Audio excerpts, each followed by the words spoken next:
Hey, Tycoon here, and really quickly what I wanted to do was share a few things that I would have probably shared myself when I was younger that would have helped me.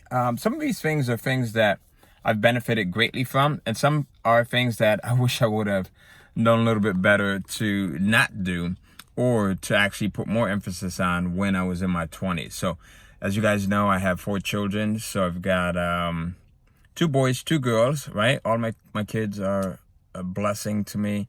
I've got my daughter Summer, who's the youngest. She's actually 13. My son Tyler, who's 16, who many of you know, especially if you're part of a Kindle Cashflow community. You may have seen him and I do some events together, or seen him at Kindle Cashflow Live. And then I have my son Devon, who is 21, and my daughter Maya, who's 22.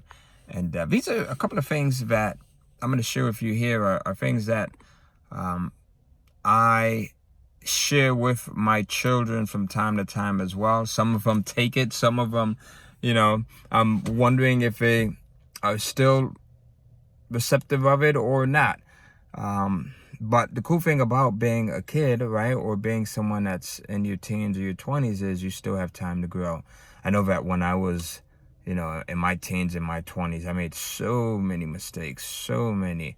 And I thought it was the end of the world, right? I thought it was like the toughest thing ever. So here's my list of 10 things that if you're in your 20s, I think you'll greatly benefit from. The first is, don't be afraid to say no. Don't be afraid to say no. I remember, my upbringing, I when I was growing up, I grew up in a pretty rough neighborhood, and a lot of my friends smoked marijuana, smoked weed. Do they even call it marijuana now? But a lot of my friends smoked weed, and some of the guys that I hung out with the most. And, I always was adamant about not smoking, not, being on top of it. Now, did I drink? Yes, I did, and this is, I think I started, I had my first drink maybe when I was in my 20s, 21 or something like that.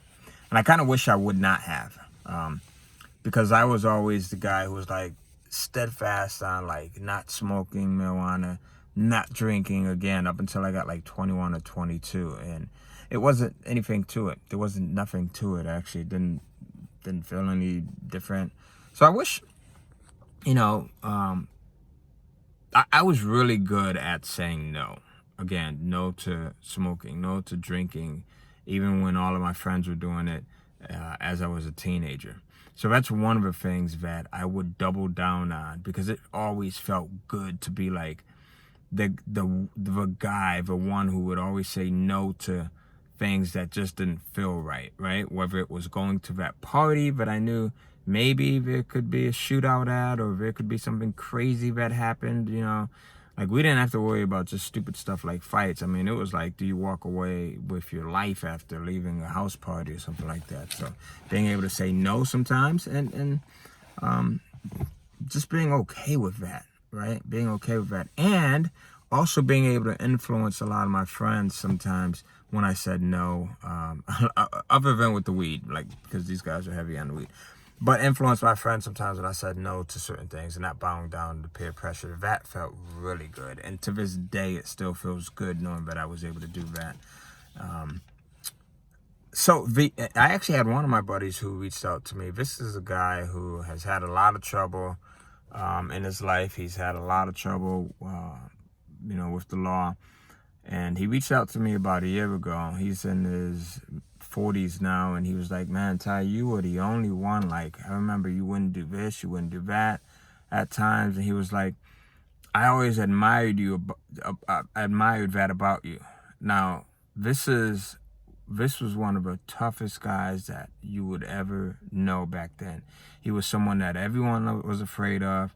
He was if you look at the word thug, you probably would see him in the dictionary. And to have him say that to me last year, and never expressed it before, but people are always watching.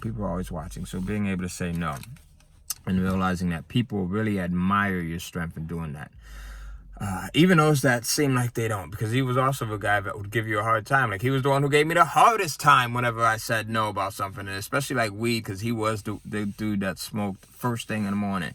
He'd be like, come on, man, just, just try it. And, would try to blow smoke in my face, and we would end up, getting to the point where I'm like, listen, I'm going to, we're going to end up fighting if you do it again. It got to that level. So the second thing is explore different types of people. Like, exploring different types of people when you're young, I think is really, really important. So again, I grew up in this neighborhood where it was primarily Spanish people and African Americans, black folks, Colombians, Cubans, Puerto Ricans. Lots of Puerto Ricans were in my neighborhood. There was only, when I initially, in one of my neighborhoods, when I was in my teens, we were like the only 3 black families that lived there. Everyone else was Spanish. Puerto Rican, Cuban, Dominican, Spanish of some sort. And, but I went to a school where there were a few other people. So there were black people there were Spanish people there were Asians, and then there were white people that went to that school too. And it wasn't something that I don't think I did it intentionally, but I kind of gravitated towards everyone. So like, one of my best friends, Donald Nguyen, who actually we talk now on Facebook a lot. Me and him would play video games a lot back in 7th and 8th grade. And, like, just being able to see someone else and see them past color or past differences. Now that I look at it, that was really cool. Another one of my friends, John Weldon. And Donald and John, if you guys are watching this, I really appreciate you guys. I really appreciate having you in my life at those points, and still now. John Weldon, another one of my friends who back in like 5th, 6th, 7th grade, this guy would get picked on. He was a white guy. He would get picked on a lot. And him and I were really good friends. Like, we were really good friends, man. We started learning about penny stocks together and stock trading like in the 6th and 7th and 8th grade. And it's a habit that I carried with me today, like investing in the stock market and just understanding finances and growing finances. So being open enough to befriend people that are different than you. Now, yes, in high school, most of my friends were black, but also being open enough to just not saying, well, I'm just going to go hang out with the black people and that's it, or let me just hang out with the white people. Just being open to accepting people for who they are, and like, if good people, like, yeah, that's my boy right there. That's my homegirl right there, whatever. Just being open to like letting other people into your life, all right? Whether they are different from you in gender, religion, color, ethnicity, culture, whatever it might be. And most of my really good friends were Spanish, were Puerto Rican, so most of them.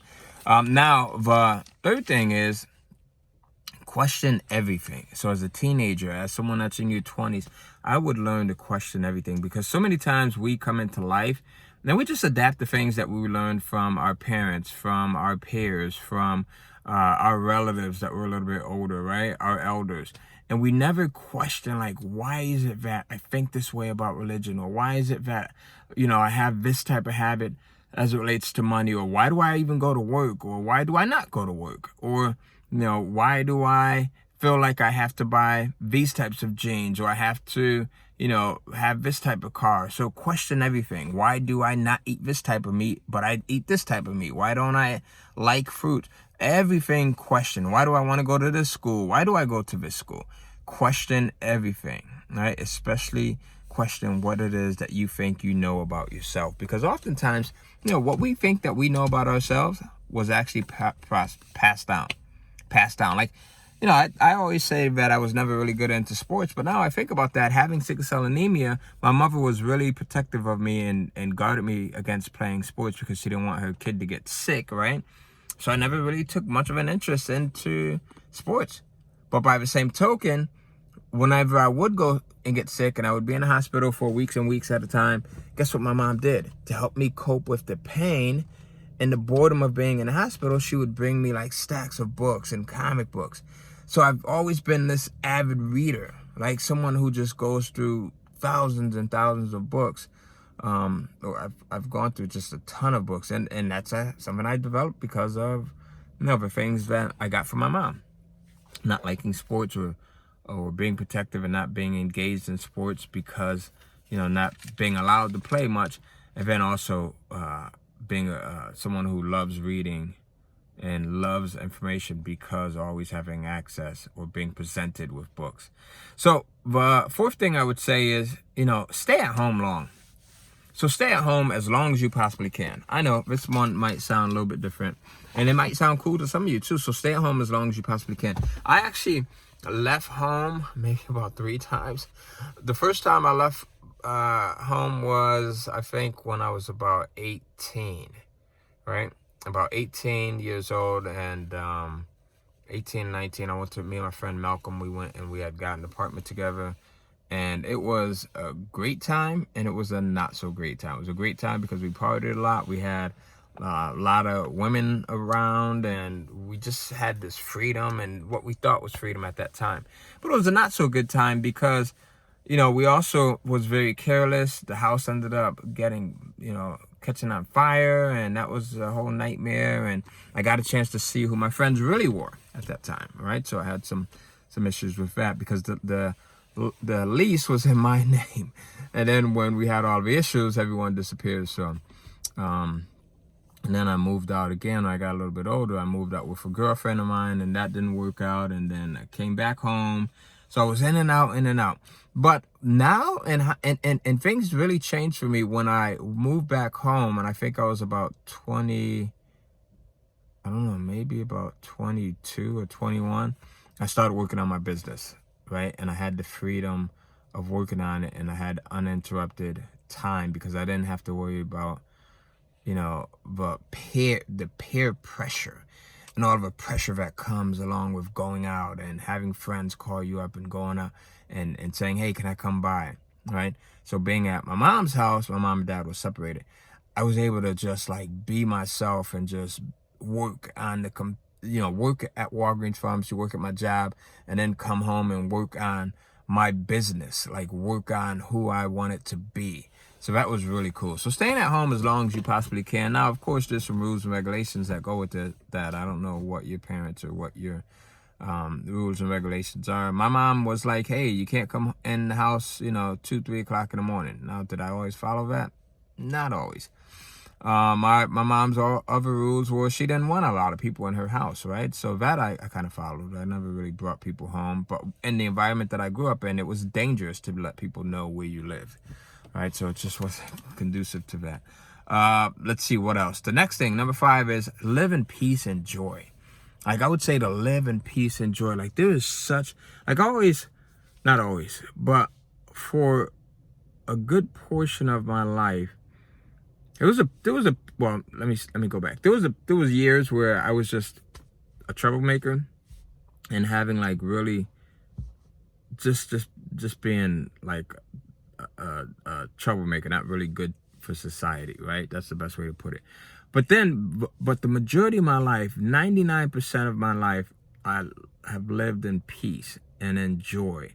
I think there's so much coolness when it comes to that, like just having like good energy and just living in peace and joy and not having drama and fighting. And like, I saw so much of that in my neighborhood, right? That it seemed like people were always at odds with one another and always had drama and always were angry and always fighting. And just to be like in peace was just this thing that you could just hold on to, and it was like your thing, and it just made you feel so good.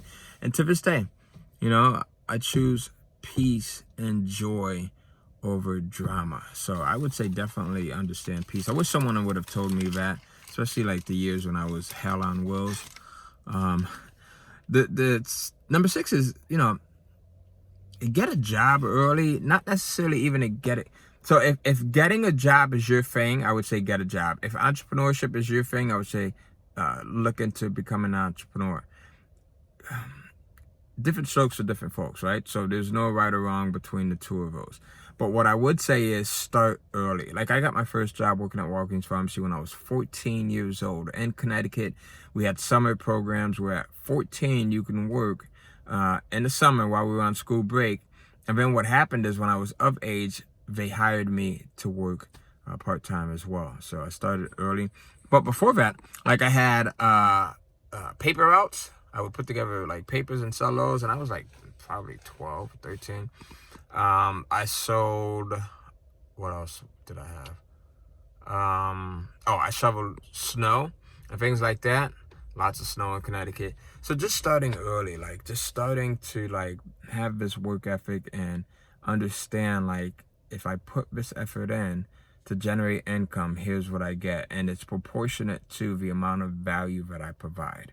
Right, so it's proportionate to the amount of value that I provide. And if you guys want me to talk about that in another video, I definitely can. Now, the next thing is, I would definitely say that that has helped a lot, like the work ethic, because I find that later in life, even when you don't feel like doing things, or you're tired, or you are not motivated, it's easy to get going and kick yourself into gear because you've already had that discipline of having the work ethic.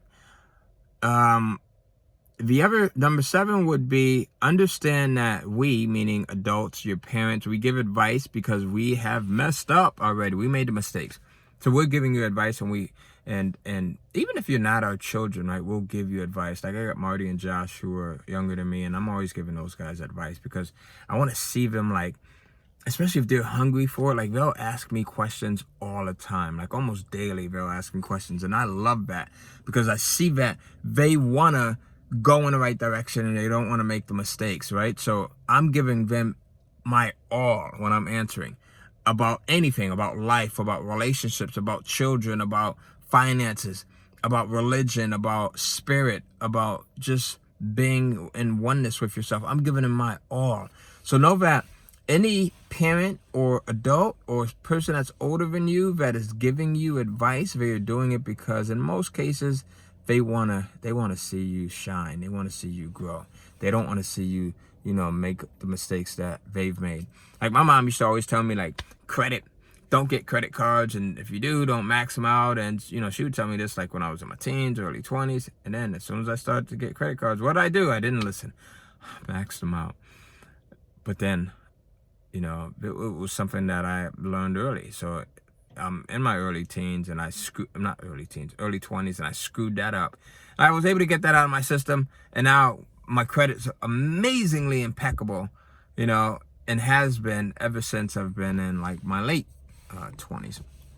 So just know that when we're giving you advice, it's not just to be a know-it-all. It's just not to direct your life. It's because we truly care, love, and appreciate you, and then want you to grow, all right, to the best that you can be. All right, so now number 8, don't be so hard on yourself. Like, don't be so hard on yourself. Like, I remember, like, sometimes where I would mess up when I was a teen or when I was in my 20s, and let's say drinking, for example, right? I would go in, maybe this is not a good example. Just don't be hard on yourself, right? When you make a mistake, just understand you've got so much more of your life to live that you're going to make a lot more mistakes, right? Because Lord knows I've made a ton of mistakes. But you get a chance to kind of, providing that it's not something that's life-threatening, you get a chance to have a do-over. You get a chance to correct. Now, the problem comes into place when you keep making the same mistake over and over and over again. So don't be so hard on yourself. Number 9. So this is a big one right here. My mom used to always tell me to save. My dad too. Save. But what they did not know was to tell me to invest. I think invest over save is where you should be at. Investing over saving. And right now, there's so many different ways. Like, you can invest in the stock market using apps like Robinhood. You can open up an E-Trade account. You can, there's so many different ways that you can do this, right? You can invest in real estate using like Airbnb arbitrage, which is super simple, even if you don't have any money or very little money. Even getting involved with the stock market is super simple, right? Like with Robinhood or some of the other apps that are out there, like Stash, right? That's another one. You can get started with like just a couple of bucks, like $10 or $20. So there's no excuses for not investing right now. You can also invest in real estate very cheaply right now. And any of that stuff you want me to talk about, let me know in the comments section, and I will definitely go into more detail in a more full-length open video. But investing is definitely the key. Investing is definitely the key. Like, I got started with investing in certain things like bonds and mutual funds kind of early, and in the stock market kind of early, as I said, and just playing around with it. So don't be afraid. Invest over save. Because I got the saving part from my mom and dad. And when I had businesses that were doing well, I was saving. But it was heartbreaking to see that my money wasn't growing at all. So I would invest. And the best place to invest in is yourself. But if you want to invest to see a return on your money, the best place to invest in is your business, especially if you have a business that is working for you.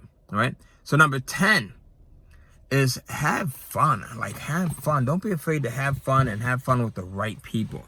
I had fun when I was in my teens and in my 20s, but I had fun with, like, for the most part, I had some really cool people around me, but I also had fun with some really, bad folks, people that were not positively adding to the lives of other people. People that were just, we could have been having fun in better ways, right? So have fun and just enjoy life, right? So enjoy life. As long as you're not hurting anyone, as my mom used to say, right? You deserve to enjoy life. My son Tyler is really good at that. Like, this kid, he's 16. He has fun with his football teammates. They play video games. They hang out. They go out to eat together. They work out. And they just have good fun. Like, I wish I had friends like that back when I was younger, in my teens and my 20s, right? And for me and my friends, our definition of fun, or our idea of fun, was getting in the car, smoking weed and riding around drinking and, chasing women. That was not like, or doing some other stupid, silly things. That was not like positive fun. But there's so many different ways now for kids to have just good fun, man. We've got like YouTube, you've got podcasts, you have mentors that are out there, you've got Facebook groups that are out there, you have meetups. There's so many ways to have fun. So number 10 is to have fun. Let me know, what would you have told yourself, your 20-year-old self? There's so many different things that I could have added to this list. There's probably another 10 things. So if you guys want to see part 2, let me know. Just type in part 2 below and I'll add on to this. And most importantly, I want to know, what is it that you would tell your 20-year-old self? What would you tell your 20-year-old self to do? Give me one thing. And then the third thing that I want you to do is, which of these 10 resonates